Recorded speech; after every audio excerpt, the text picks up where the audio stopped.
అవసరమైతే నేను నీకు డబ్బులు పంపిస్తాను. అవసరమైతే నాకు ఒకసారి కాల్ చేయి. అవసరమైతే నేను అతనికి హెల్ప్ చేస్తాను. సో ఇలా జనరల్గా మాట్లాడుతూ ఉంటాం కదా, అవసరమైతే. సో ఇలాంటి సెంటెన్సెస్ ఇంగ్లీష్లో ఎలా చెప్పొచ్చో చూద్దాం. ఇఫ్ నెసెసరీ అంటే అవసరమైతే. సో కొన్ని సెంటెన్సెస్ చూద్దాం, then you can understand clearly. అవసరమైతే నాకు ఒకసారి కాల్ చేయి. అవసరమైతే నాకు ఒకసారి కాల్ చేయి. దీన్ని ఎలా చెప్పొచ్చు అంటే if necessary call me once. If necessary call me once. అవసరమైతే నేను నీకు డబ్బులు ఇస్తాను. అవసరమైతే నేను నీకు డబ్బులు ఇస్తాను. సో దీన్ని ఎలా చెప్పొచ్చు అంటే if necessary I will give you money. If necessary I will give you money.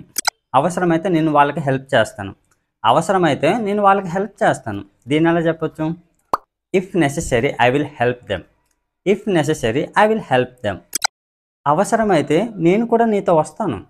అవసరమైతే నేను కూడా నీతో వస్తాను. If necessary I also come with you.